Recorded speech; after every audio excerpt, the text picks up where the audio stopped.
você perceber que aí trabalhar naquele ambiente, tipo, foi incrível, né? Sim. Tanto na prática em si, do exercício em si, de forma diferente, e quanto das pessoas ao redor, quanto eu poderia estar me trabalhando ali. Então, está sendo uma quebra de paradigma, né? Está sendo uma... É só um exemplo, de muito, acaba sendo o sadhana acontece no dia a dia. Sim. Imagina se, vamos já brincando um pouco, mas Jesus chamado para encarnar no planeta Terra. Ele fala, não, aí eu não vou. A vibração é muito ruim.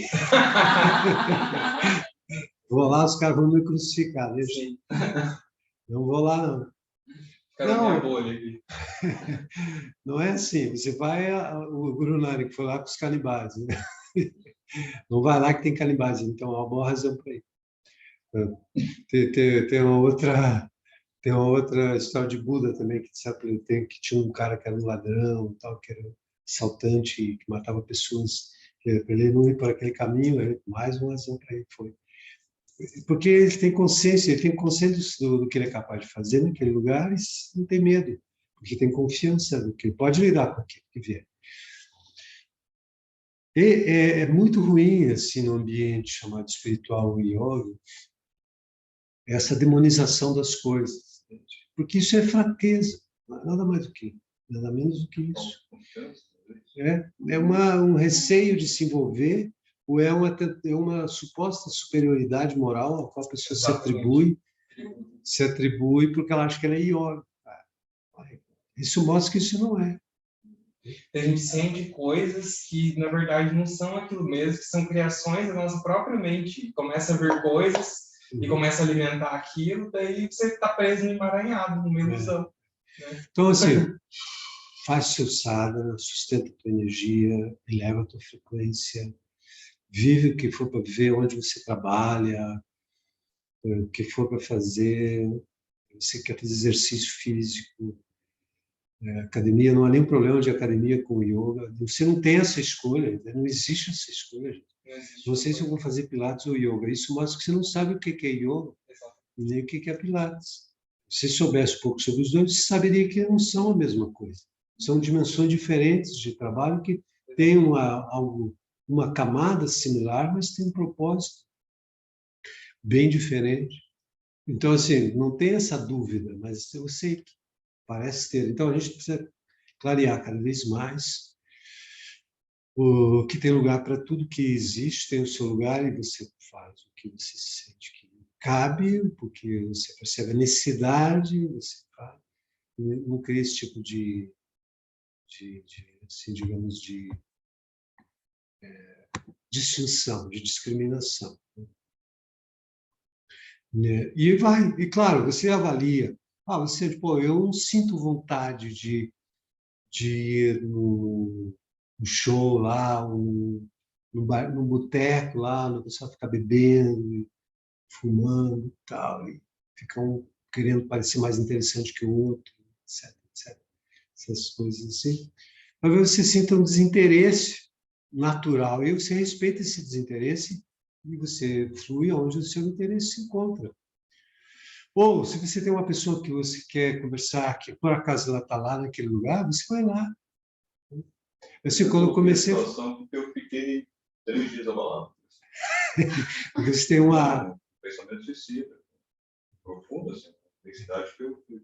Para que isso? Então, exatamente, as tuas experiências vão te mostrando, né, os interesses, mas aí dá para... É que nem você falou, a minha companheira que está lá, se você esteve lá com o seu filho. Uhum. E agora? É tudo mesmo conflito. E agora? Não, tudo bem. Porque, entende? Para mim, não veio. Eu me sentia atacado, me sentia sendo julgado, me sentia sendo observado, sendo cuidado do jeito que eu sendo aqui em casa. E as pessoas nem sabiam quem você era, porque ninguém te conhecia. Não, são pessoas conhecidas, porque é de cidade pequena, então é um grupo assim que você conhece da sua história. Entendi. E esse de tal maneira que o cara lá que ficou tentando agarrar no pé, que ficou na minha cabeça os 3 dias também. Aí uma invasão... Uma coisa assim que está acontecendo. É uma invasão energética aí, porque você tem a aura no lugar que... Aí a gente pode agregar mais coisas ao trabalho, assim, que são, além dos pranas, dos kriyas, dos mantras, são também os shabats, as recitações mais longas, né? A gente posso fazer depois, eu acho que eu fiz uma vez, para vocês terem, e isso também.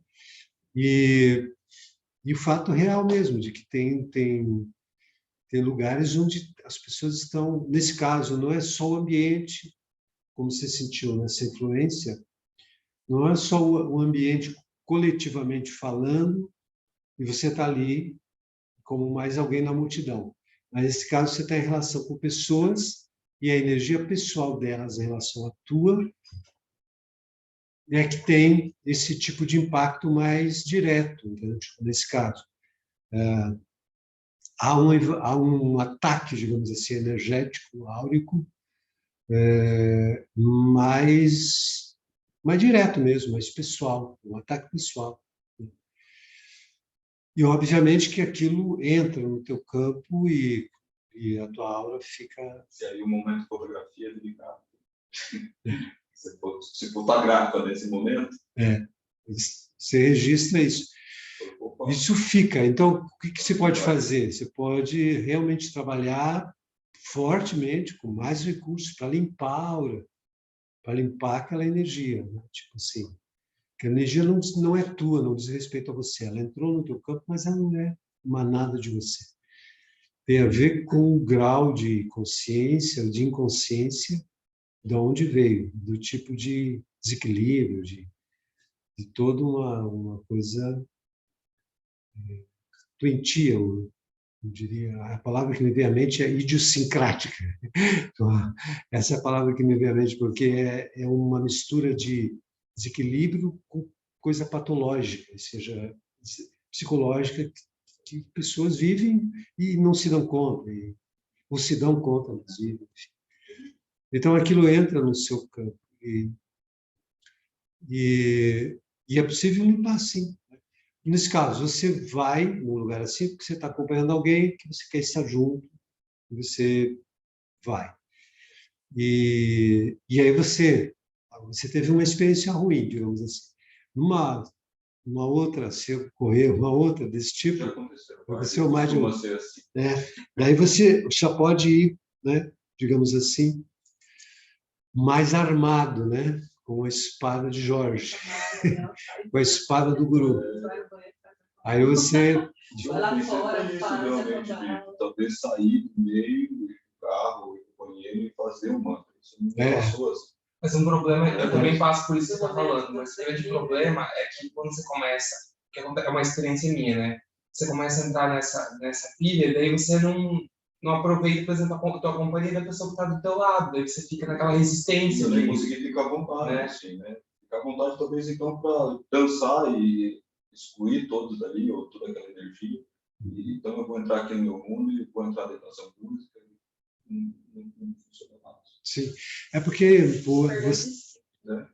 assim, se você estava tentando não sair externamente, não sair do eixo, né? Externamente continuava ali, mas internamente o negócio estava bem. Sim, porque assim, então, como eu estava falando antes, quando você sabe que tem uma situação, tem um potencial negativo, você já sabendo disso, você trabalha com a tua aura, com a tua energia, com o mantra, mantém esse foco em você, mantém essa conexão enquanto está no lugar.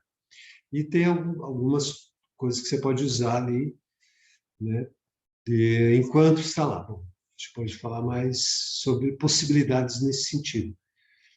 O outro aspecto aí, nesse caso, você está com outra pessoa, no caso com a tua companheira. E essa energia está vindo a você também a partir dela, porque ela está recebendo essa energia na aura dela, no caso dessa pessoa, como você comentou, ela está recebendo essa energia na aura dela, e como a tua aura está conectada com a dela, isso chega em você também. Então, nesses casos, é interessante conversar com ela a respeito do quanto ela percebe esse tipo de vibração. né? Ou não, né? Enquanto a pessoa percebe, se a pessoa acha, não percebi nada. Ok, pode ser que a pessoa não se dá conta. Você está percebendo. Se a pessoa percebe também, se você chama atenção, ela está percebendo, mas ela não está querendo expor para não criar um problema, né? Mas isso ocorre. O problema de você com a outra pessoa. Enfim, a pessoa pode estar querendo sustentar aquela coisa que ela está percebendo, mas ela não está querendo piorar a situação. Mas se ela se dá conta que você percebe, que você está percebendo, então, aí ela pode ter, que se ela estiver percebendo, ela tem mais condições de admitir, de entender e de, digamos assim, fechar um tanto o seu próprio campo, né? E ficar mais numa frequência onde essa energia não entra nela também. Ou entra menos, enfim. Aí é um processo. Mas se ela não está percebendo, então ela está achando que você está querendo controlar, que se você disser alguma coisa, a pessoa vai cair nesse território, né? Território do senso comum. Tipo, você está com ciúme, não sei o quê. Aliás, o nosso assunto de semana é também sobre isso. E isto... Seria um colar de magita, que vai... E aí então é interessante o diálogo assim com ela nesse caso, ver quanto ela percebe, quanto você está percebendo, ela não está percebendo, ela não está percebendo, e aí você e ela vai achar que você está querendo controlar, está com ciúme, no senso comum, né? Você cai. Mas, então, tem que ver qual é o contexto, né? Aí você lida com o contexto. De qualquer maneira, independente dos contextos, se ela percebe e quer sair daquela energia, ou ela percebe, mas aquilo não está sendo significativo, ela não está dando muita importância, e você, ao mesmo tempo, está sentindo. Aí a tua vibração, a tua radiância, a tua força ali, enquanto você não recebe a negatividade da pessoa, quando ela não consegue entrar no teu campo, na tua mente, para que isso possa ser possível, você vai precisar estar vibrando mais forte, numa frequência diferente. Mas se a coisa toma um contexto que para você é um tanto óbvio, né? Aí as coisas ficam mais complicadas, porque daí você fica... O que você pode fazer? Se você quiser fugir para dentro de você, né, isso não vai lhe deixar em paz. Porque é como se você estivesse abandonando um campo de batalha. Você não vai fazer isso. Não vai fazer isso, pelo menos, em paz. Isso não é a saída. A saída é você projetar mais fortemente a tua própria energia naquele contexto. E, de certa maneira, confrontar a própria energia da outra pessoa, né? Se você sente que nitidamente está ocorrendo, não fisicamente, dar um murro na cara desse sujeito, que é o que normalmente se faz. Que normalmente se faz, porque você está entendendo que a pessoa está tendo uma invasão consciente de um campo energético que não faz parte dela, ela está tendo uma invasão, então ela está tendo um tipo assim, de desconsideração com a tua energia, com a tua frequência. Então, naturalmente, você tem um impulso de recolocar as coisas em ordem, né, digamos assim. E agora, e aí isso acaba acontecendo as coisas que ocorrem no mundo, não ocorrem por acaso. Existe esse tipo de coisa, você sabe, ou não? Existe. Em todos os níveis. Ele começou sutil, mas depois teve uma ação dele, ela percebeu. A gente teve que se movimentar. Então. Mas era constante. Mas na hora que ela percebe... Na hora... Entendi. Na hora que ela percebe, aí você já tem uma vantagem. Porque aí se ela percebe e ela reconhece, e aí ela entra nessa intenção de sair daquele campo, aí você... E aí você já tem um aliado, digamos assim. Então, as energias tornam a tua energia Soma soma forças e aí você se mantém uma atitude. Isso tem mais condições de neutralizar um tipo de invasão assim, energética. E isto ainda assim tem a ver também com o quanto você vibra assim na tua aura. E você tem o teu presente divino era o 7. 7 também. Qual é que é a tua numerologia? 3, 7. Tinha um 10, né? Dom é para mim. Portanto.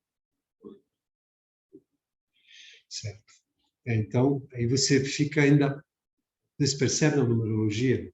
Ele tem um 9, e tem um 9 no destino. Se você tem um 8 no presente divino, você tem um 9 no destino. Uma coisa errada. Qual que é o teu ano? 87. 8 mais 7 dá 15. Isso? Então é 6. Então é 6 no presente divino e 7 na aura. Você tem você tem a aura em 2 lugares. Sim. No dia, no mês e aí. Então a tua aura, ela tem uma certa força, mas ela, no embate nas relações, ela precisa estar mais forte. Mas a soma, gente, tem um número secundário que é importante considerar, que é a soma do 3 com 7. E aí tem essa posição chamada desafio. Quando tanto a relação com você mesmo quanto a relação com o mundo estão numa situação de desafio, que é um caso como esse. Quem pode ajudar é o 10, que é o que eu estava falando, a radiância. Então, assim, juntos os dois, juntando a aura mais consistente, recebendo menos, se afetando menos, mas não sendo ingênuo, mas se afetando menos. E o corpo radiante projetando, sabe? Projetando uma energia forte. Aí precisa fortalecer o corpo radiante, porque é um desafio. Fortalecer o corpo radiante. O Jap Sahib, o trabalho do corpo radiante. Com o corpo radiante forte, a tua carga energética se torna muito poderosa. E então, você, assim, vibrar ela, assim, ela vai chegar nessa pessoa. Ela vai chegar nessa pessoa. Essa pessoa pode estar com alguma droga na cabeça, com alguma coisa, e ela pode perceber ou não perceber. Pode ser que ela perceba. E aí é uma energia de confronto. Mas não é um confronto físico, um confronto energético, entende? E às vezes de palavra. Uma vez eu contava vocês um caso, eu nem conhecia Kundalini Yoga, mas foi uma situação que me faz lembrar um pouco. Eu morei no Amazonas, né? Muitos anos, tinha 21, 23 anos. Morei na mata lá. E eu costumava ir num igarapé, que era de um ex-seringueiro, e eu ficava no igarapé dele lá, e às vezes eu oferecia, se quisesse fazer comida na cozinha dele, então fazia uma panela de comida para mim. E eu estava lá, e num dia que eu estava lá, o delegado estava. O delegado assim. Então, quando eu entrei ali para mexer na panela e tal, o delegado perguntou para mim: o que você faz da vida? Eu falei: respiro. Vive do quê? Respira, comenta. Fui respondendo só, tipo, cortando. Daí ele falou assim: eu entrei, eu percebi que o jogo dele era uma invasão e uma tentativa de me enquadrar, né? E eu saí e coloquei dessa maneira. E não foi pensado, foi um negócio que vem, entendeu? Intuitivo, assim, meio zen. Daí ele falou assim: aqui a gente não gosta de pessoas assim, como você. Eu falei assim, eu estou no território brasileiro, território nacional. Estando no território nacional, posso estar em qualquer lugar. Ponto. Aí eu falei de um jeito assim que... O que ele vai me dizer? É contra a lei? Ele viu que eu entendia de lei, território nacional. Isso foi nos anos 80, na época da ditadura. Mas, enfim, eu falei para ele de um jeito assim, mas eu falei com força, né? Mas não foi planejado, não. Foi porque foi uma resposta ao tipo de energia que ele trouxe. Rapaz, só para você ver. Eu saí dali, respondi mais ou menos assim, eu lembro mais ou menos das palavras, que foi bem uma experiência interessante, que parece que veio uma força ali, saiu quando eu falei. Eu saí e tal, quando eu voltei lá de novo, pouco tempo depois, para ver a comida, ele estava dormindo. Onde ele estava mesmo? Ele simplesmente apagou ali. Ele estava meio bebum, ele apagou ali. E depois, aquele dia, quando ele passava na rua, na cidadezinha, que era uma cidadezinha minúscula, em Benjamin Constant, só chega lá de barco. Fica na fronteira de Peru, Colômbia. Mais longe da fronteira, mas próximo. Não é a cidade fronteiriça, mas é na região.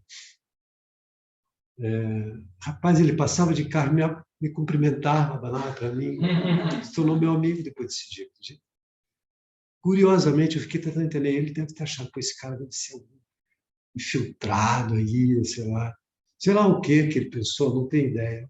Mas por que cargas d'água o cara passou a ter um respeito assim de me cumprimentar, que eu não precisava, podia passar reto. Achei interessante isso.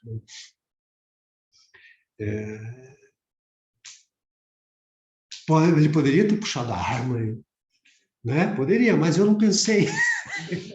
Não pensei nisso. É tipo da coisa que acontece. Né? Igual outro dia eu vi uma entrevista do Gilberto Gil, e ele falou que eles estavam se preparando para ir para um show e entram 3 assaltantes na casa dele, no sítio. Isso há muito tempo atrás, e não sei quanto, mas foi muito tempo atrás. E o cara começa a apavorar todo mundo e tal, com a arma na mão, e pergunta onde que está o cofre? Cadê o cofre? Está o cofre. E ele falou assim, isso é o seu trabalho, se a profissão é essa, ache o cofre, o seu trabalho não é o meu. Isso desbaratinou tanto a cabeça do cara que o cara não exigiu, né? Tipo assim, é o seu trabalho, seja eficiente. Só que se é ladrão, faça um bom trabalho, né? Não vem perguntar para mim, pedir ajuda. Nessa entrevista que ele deu no Roda Viva, alguém perguntou sobre isso, porque essa história ficou folclórica depois, porque vocês contaram lá a esposa dele, e alguém contou, né?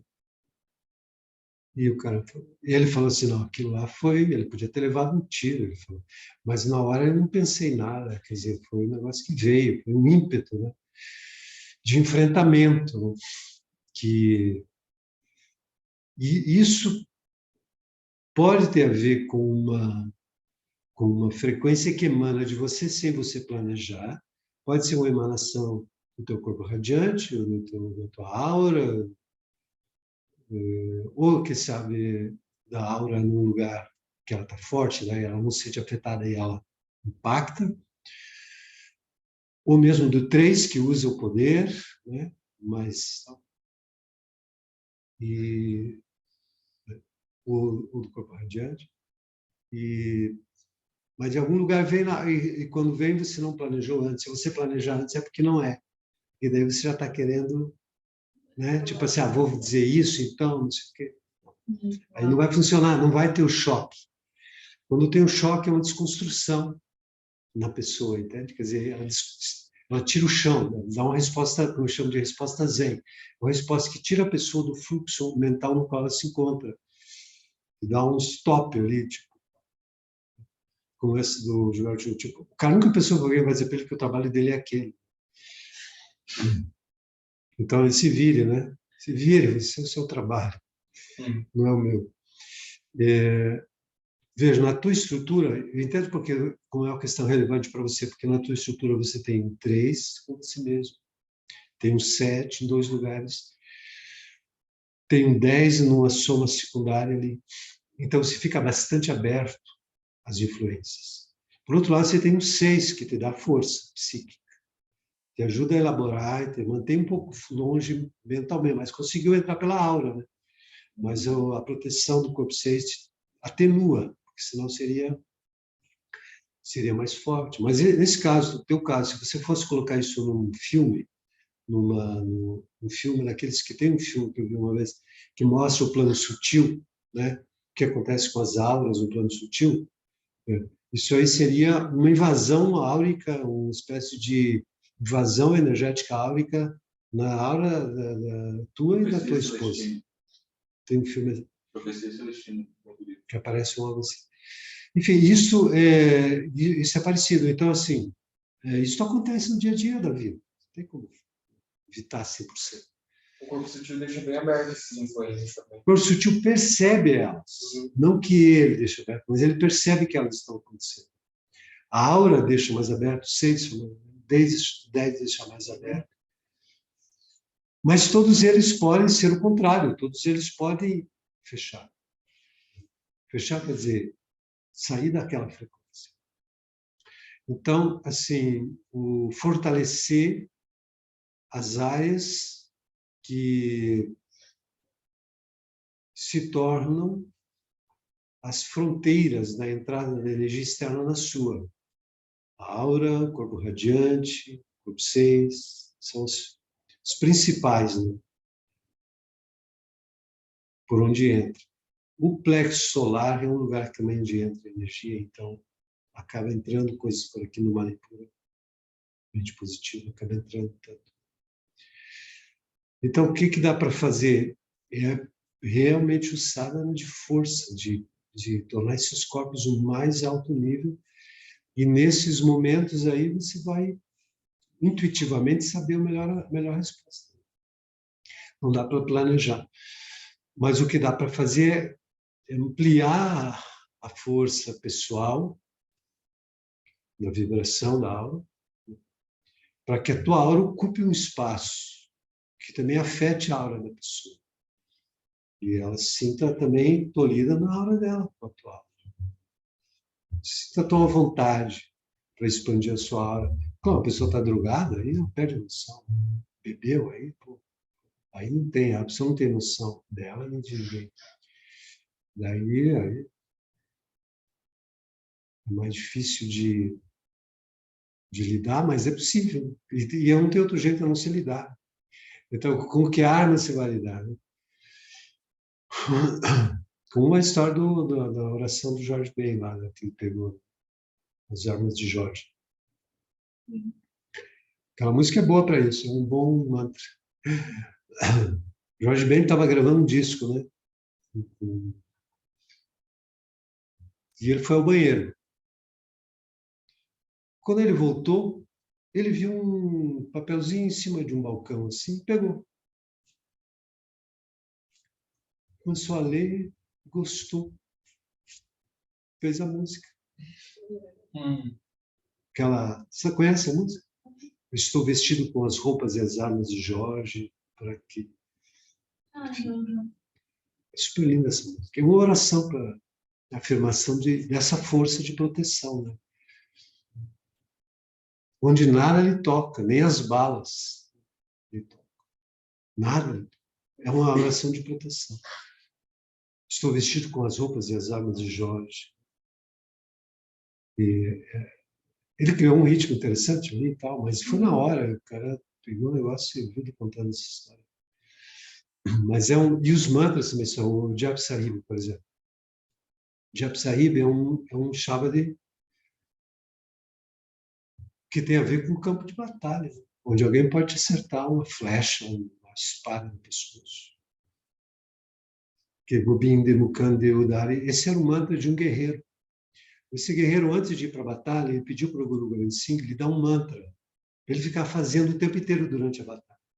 Que eles iam ser atacados, eles queriam matar todo mundo, filho, criança, e como mataram os filhos do Guru Gobind Singh foram mortos.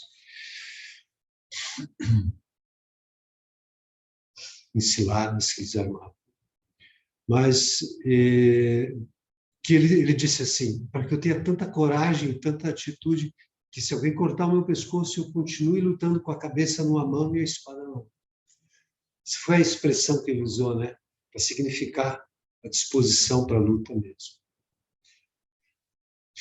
E o Guru Gobind Singh disse esse mantra para ele: Gobinde Mukande Udare Apare Hariam Kariam Nirnamya Kame Gobinde Mukande Udare Apare Hariam Kariam Nirnamya Kame.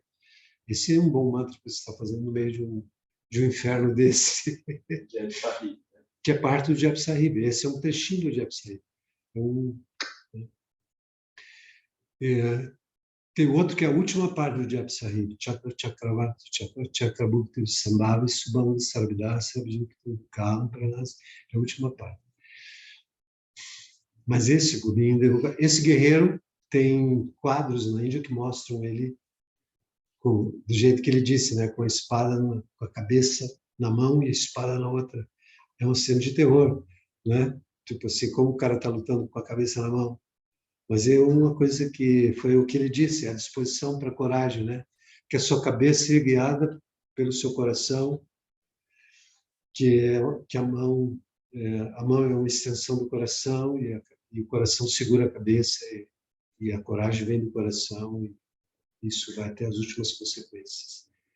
E com isso você vive aquele momento.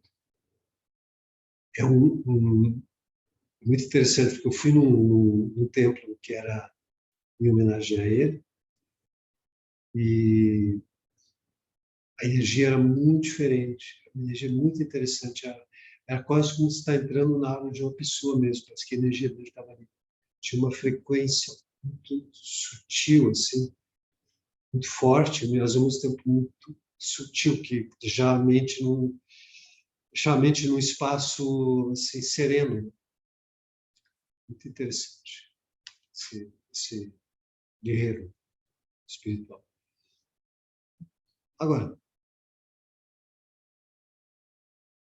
o nosso assunto, né, desse fim de semana, além desse que nós já estamos tratando, mas agora à tarde, nós vamos tornar ele mais prático possível, porque ele diz respeito a um outro contexto. Falamos agora aqui de vários contextos, né? Acho que a gente vai esperar essa pessoa chegar para você. Nós estamos falando de vários contextos. Então, assim, vamos entender Vamos entender o seguinte: na compreensão do yoga, se a gente lembrar do que nós já falamos até hoje, a alma é imortal, a alma é divina. Portanto, a alma é atemporal. É o ser divino.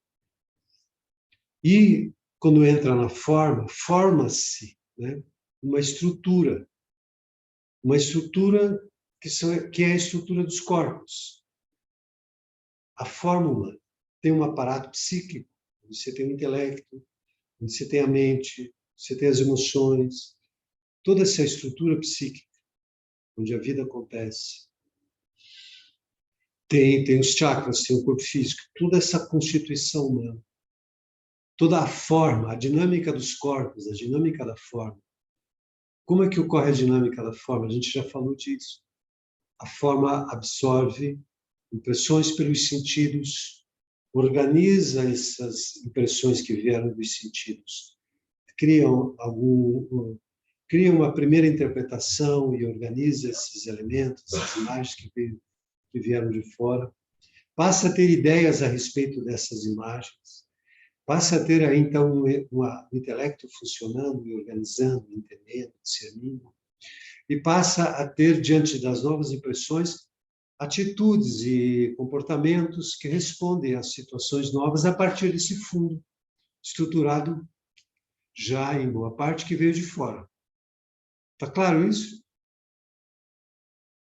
Ou isso é muito complexo? Isso, vamos entender. Imagina um personagem, assim, um brinquedinho, vai, que está ali. E daí ele é capaz de absorver impressões. Através do quê? Dos sentidos. Da visão, da audição, do tato, do paladar, do olfato. Ele absorve impressões do mundo. Essas impressões entram nessa estrutura e tem uma parte dessa estrutura que começa a catalogar essas expressões, criar uma imagem sobre elas. Ah, isso aqui é assim e tal. Cria uma imagem. Aí essas impressões continuam acontecendo, porque o tempo todo a vida está acontecendo. Ela começa a ter um banco ali de imagens, que são as memórias que ele tem daquilo que aconteceu, daquilo que ele viu, daquilo que ele escutou. Vai gerando, em torno dessas imagens, ideias, um entendimento a respeito. Essas ideias, essas imagens vão formando um fundo que está presente na hora da absorção das novas impressões que não param de acontecer, porque você está vivo. Então, esse fundo começa a interpretar as novas impressões. Ah, isso é aquilo, isso é aquilo outro. Então, começa a classificar.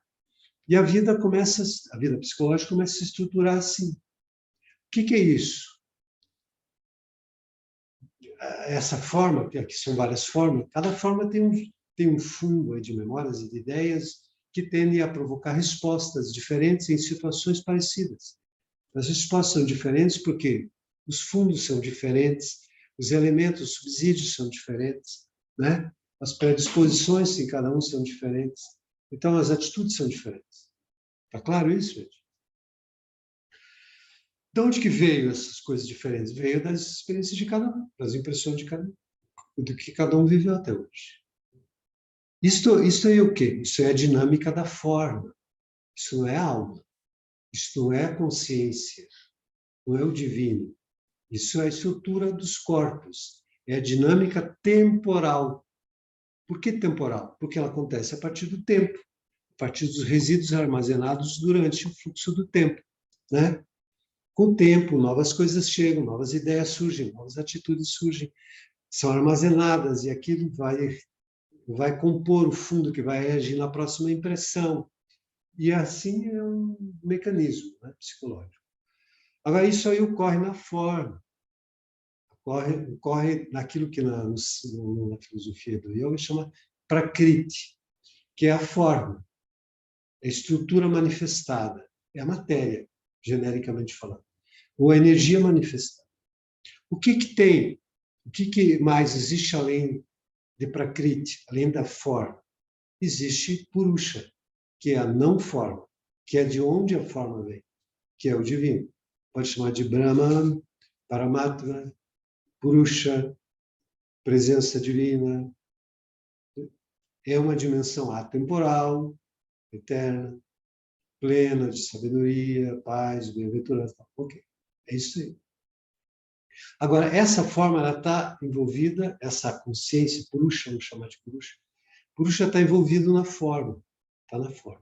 E a forma tem uma dinâmica, ela responde a partir do passado.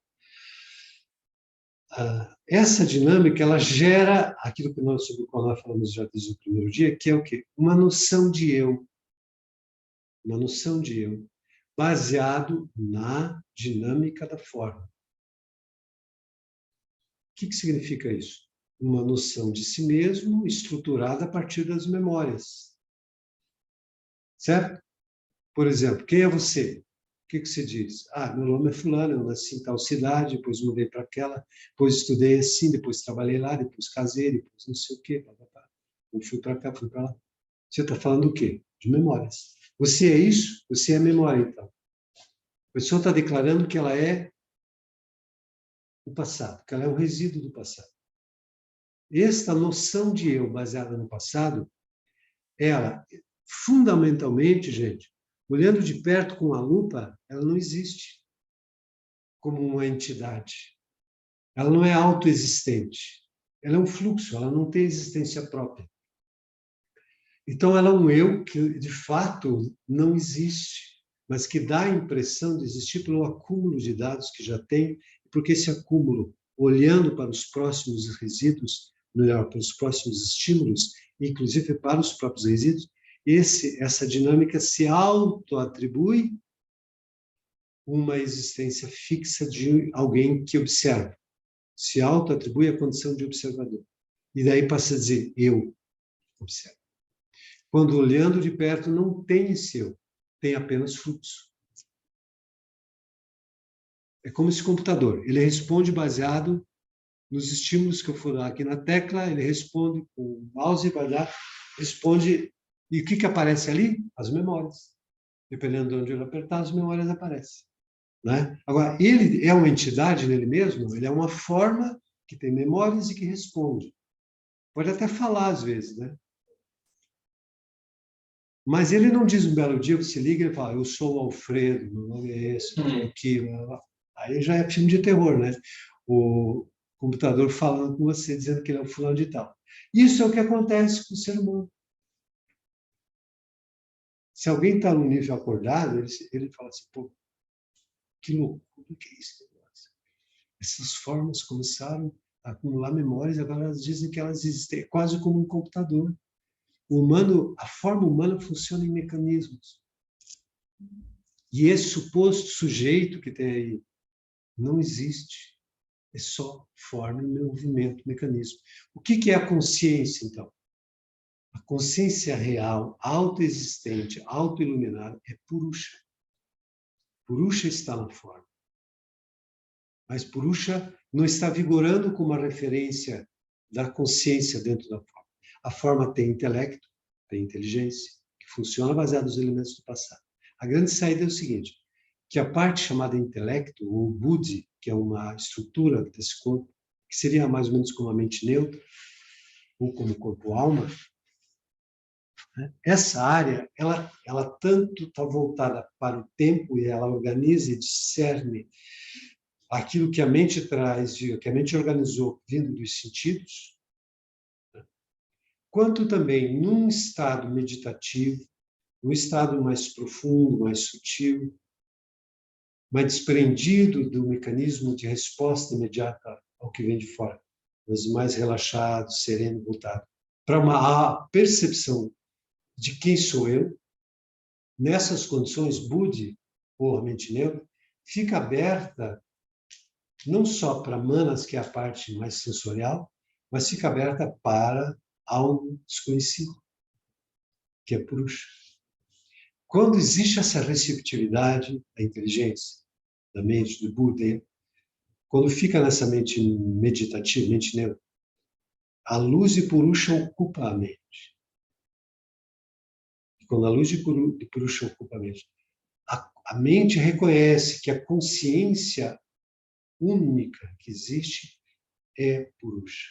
E há o reconhecimento de ser divino dentro da forma. A forma reconhece e é invadida, digamos assim, pela luz de Purusha. E isso faz com que a inteligência, que é Buddhi, a mente neutra, a inteligência reconheça que a única identidade que existe é Purusha. E essa identidade é a única consciência que existe. E que ela é a consciência de tudo. Ela é a consciência de todas as formas. Isto significa ver o divino em tudo. Enxergar a consciência. Mas a consciência enxerga a consciência. Entende? Então, o que então ocorre antes disso? Isso é chamado de moksha, liberação. Isso é o grande propósito de toda a tradição da Índia. Resumido nessa expressão, moksha. Moksha significa liberdade, libertação, a condição de ser absolutamente livre, de ser divino. Portanto. Muito bem. O que é que não é isso? É esse eu residual que pensa existir. Veja só, para a gente completar esse raciocínio. Ele pensa existir, baseado no que nós já falamos, ele pensa existir. E ele se estrutura lá no corpo intelectual, no corpo mental, na parte mais sutil. E ele está aí vigorando como uma entidade, quando não é. Que tem camadas, o corpo físico, o corpo prânico, o corpo mental e tudo mais. Vejam só, gente, porque vamos completar esse raciocínio agora para dar um intervalo. Esta autoilusão, esse eu inexistente, mas que se supõe existir, que é a dinâmica da forma, esse suposto eu, que mantém estruturado, se mantém, digamos assim, resultante das memórias da forma. Ele é resultado das memórias mentais, das memórias emocionais, das memórias da forma. Gente, quando o corpo físico desagrega, quando o corpo físico desagrega, ou seja, quando existe a morte do corpo físico, os outros planos não desaparecem simultaneamente. A energia do corpo mental, do corpo prânico mesmo, do corpo emocional, dessas áreas do corpo sutil, essas áreas não têm o mesmo ciclo do físico. Elas não desaparecem com o físico, elas continuam sem o físico, porque o ciclo delas é outro, por uma razão muito simples, bem racional de entender. É porque a densidade da matéria, a densidade da energia, do corpo mental, do corpo emocional, é mais sutil do que a do físico. Então, o ciclo não é idêntico. São ciclos diferentes. Então, o que ocorre? Quando o corpo físico desagrega, essas áreas sutis continuam atuando.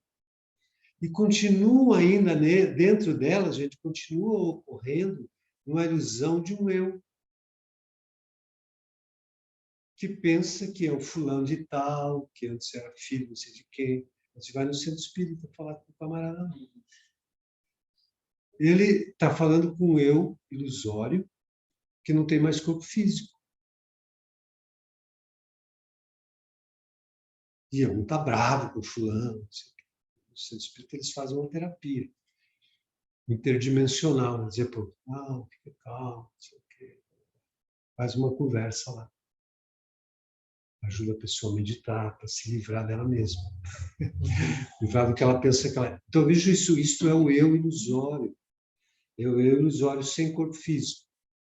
Isto não é alma, isso não é espiritual, isto é temporal. Você pode chamar de espiritual, dentro da terminologia espírita, vai chamar de espírito, ok, você pode chamar do que quiser. São escolhas de palavras. Mas o que é isso? É um eu, constituído de memórias, que pensa que é o fulano de tal. E ainda é resultado da forma, ainda não é a consciência espiritual. Não é realmente a alma, no sentido, não no sentido da terminologia espírita, que eles vão entender os corpos como alma. Não. Nós temos alma como tradução de Atma. E Atma é a presença divina. É um espírito, aqui no espiritismo eles chamam de espírito puro. Ou puro espírito. É aquilo que é puramente o que é e nada está agregado a ele. Mas isso é a consciência plena, atemporal, pura. Não podemos entender assim, essa expressão espírita. Isso é a interpretação que eu estou tendo sobre o que eles dizem. Mas que funciona. O que a gente quer dizer é o seguinte, quando alguém assim encarna, quem encarna então? Não é o Purusha que encarna exatamente. O Purusha não precisa encarnar, ele já é auto-iluminado. Quem encarna é esse eu baseado na forma. Ele encarna para morrer, para desaparecer, para dissolver a ilusão da sua autoexistência, para tornar-se uma nuvem que sumiu no céu. Entende? O eu, isso é o que se chama popularmente de ego. Nós não gostamos de chamar de ego, porque ego é um termo psicanalítico, da psicologia moderna. Se a gente usa ego, você cria um problema de linguagem, você cria um problema de comunicação. Se você disser para um psicólogo que o objetivo do yoga é dissolver o ego, ele vai achar que você está caminho do hospício. E ele terá toda a razão, porque você está usando uma palavra sobre a qual ele tem um entendimento, você está usando com ele uma palavra que ele vai entender de um jeito diferente daquilo que no yoga se entende. Então é melhor não usar, porque no yoga não tem essa palavra. Grega, né? A gente prefere traduzir isso por eu ilusório, eu temporal, eu empírico. Mas até assim, então, um ego de Krishna, um ego de Jesus Cristo também permanece. Não, isso não tem... Porque não tem o eu, mas não o ego.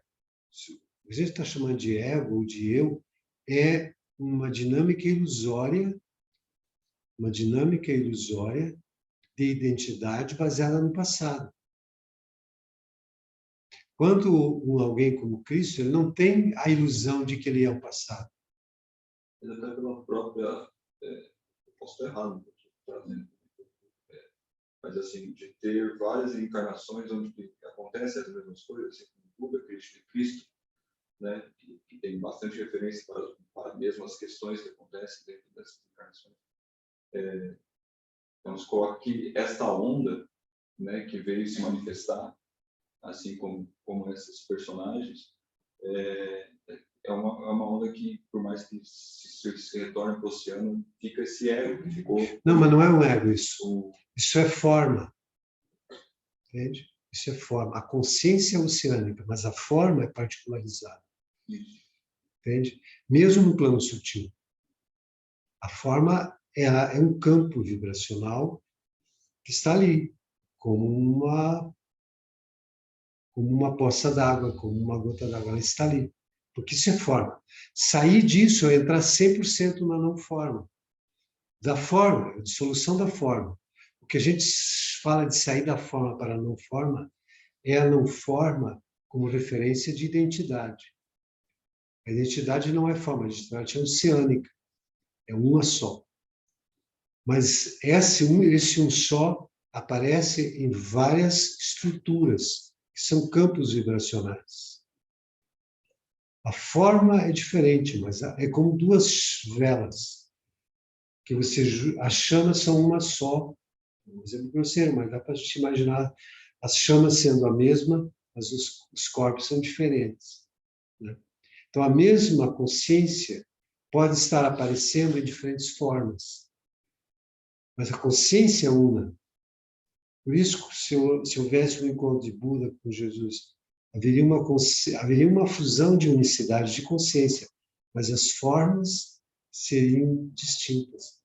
Num plano sutil, isso continua, porque existem campos vibracionais muito mais sutis em outras etapas. Existem pelo menos 7 planos de matéria fora do físico, né? De matéria do universo. A mais sutil que o humano, que essa forma, tal como está aqui, né? Mesmo num plano sutil, tendo mental, o corpo causal, que é o nirvânico e o búdico. O nirvânico e o búdico são camadas onde a consciência está na sua unicidade absoluta. Quando elas têm ainda, dentro dessa estrutura, elas têm ainda um campo que a gente chamaria de mental, abstrato, ou um mental um pouco mais denso, e consegue descer até esse campo, cosmicamente também até esse campo mental. Quando consegue manter a âncora para descer até o astral, consegue descer até o astral. Essa consciência que é una, está consciente de ser una. Mas as pontes que ela tem para se comunicar com o físico vão sendo progressivamente mantidas ou não, conscientemente.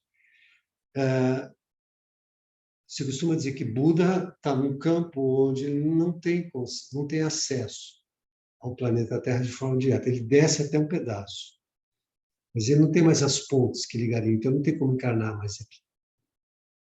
Mas ele está na consciência oceana. Então diz que numa certa lua que ele aparece mais perto, que as bênçãos dele chegam aqui. Que eles se aproximam tanto mais desse plano. Ele está num plano onde as pontes para poder encarnar, ele já está noutra.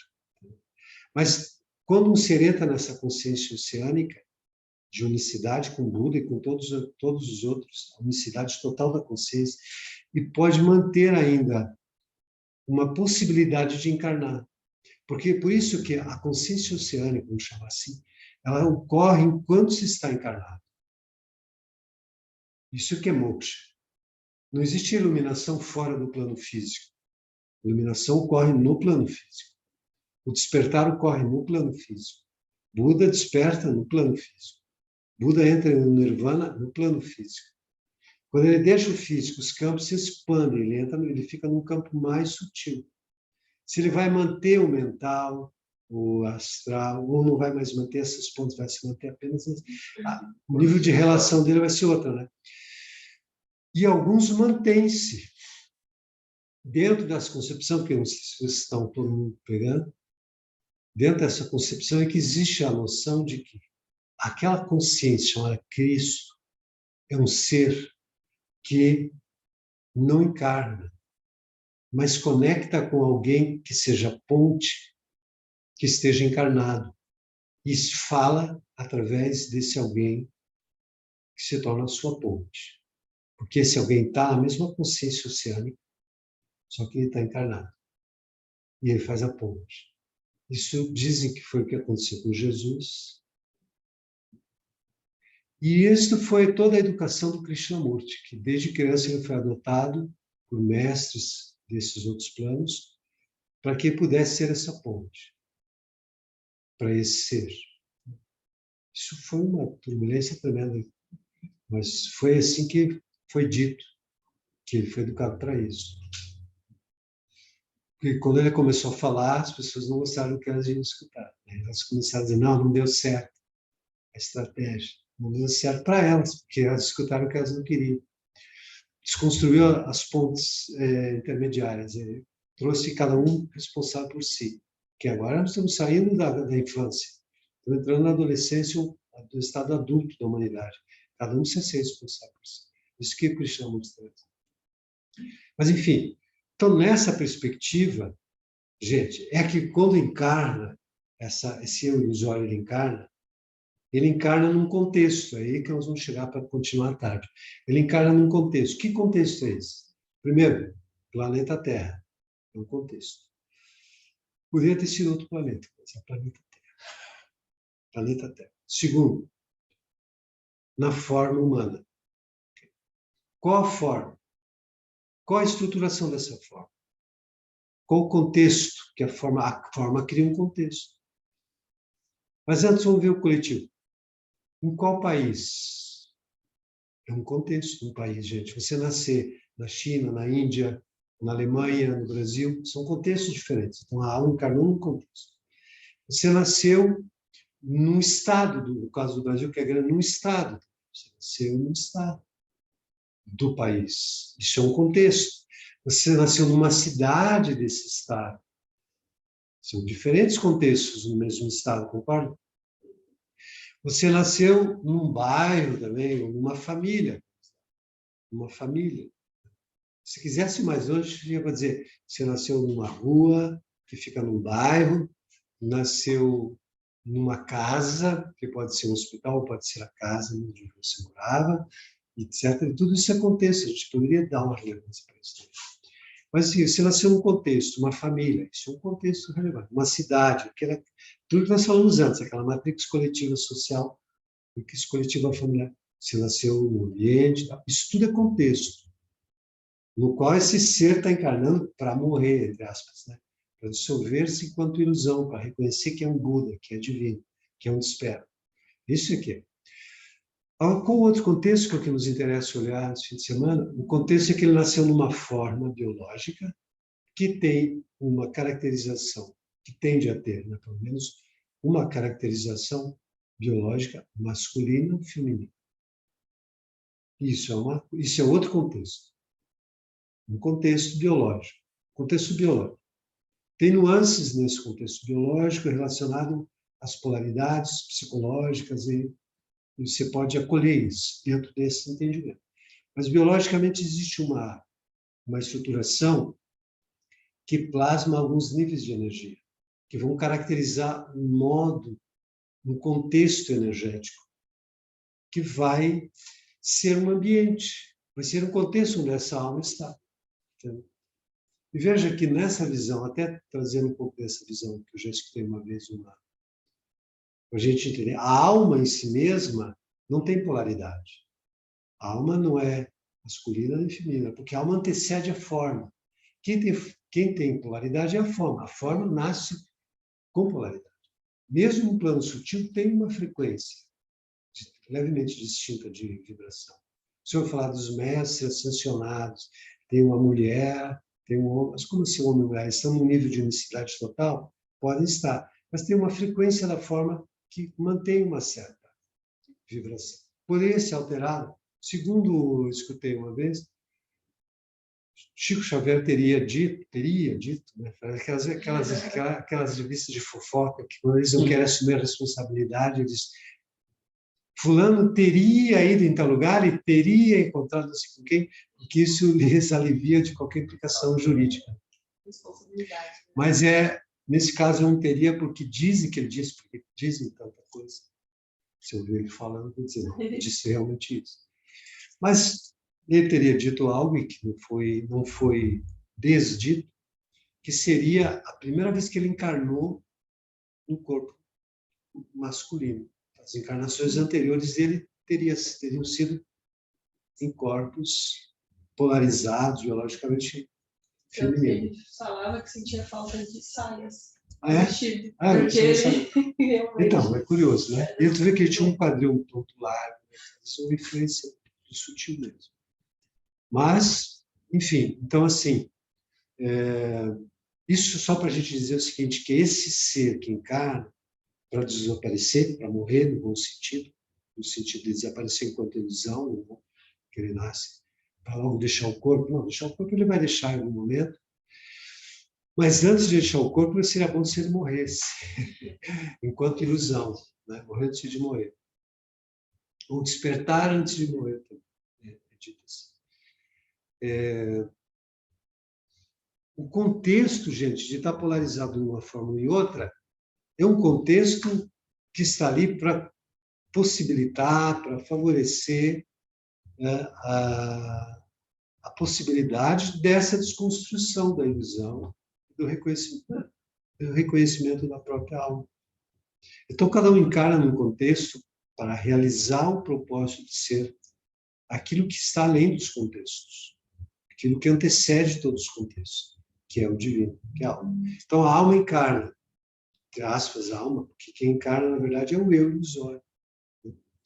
Para ter oportunidade, aí você vai dizer, para o desenvolvimento espiritual.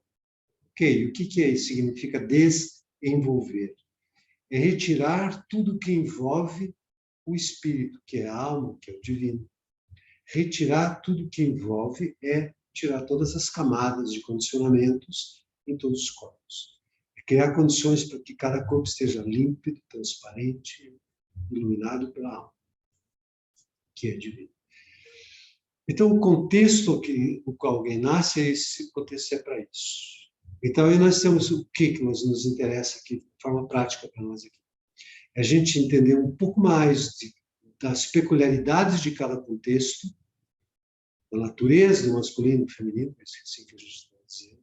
Natureza quer dizer da origem, da estruturação, das peculiaridades de cada forma, de como é possível você reconhecer essas características, essas peculiaridades, e estar em paz com elas, e reconhecer também do outro, e estar em paz e conviver em paz consigo mesmo, em paz com o outro, dentro do contexto. De tal maneira o seguinte, gente, que a forma na qual você está encarnado, o contexto no qual você se encontra, seja ele familiar, seja ele do próprio corpo, seja ele qual for, que ele possa, em nenhum momento, dificultar a possibilidade da realização do destino pelo qual você nasceu, que é ser luz, que é ser você. Ao contrário, que você utilize conscientemente, da melhor maneira, o contexto a favor da própria expectativa.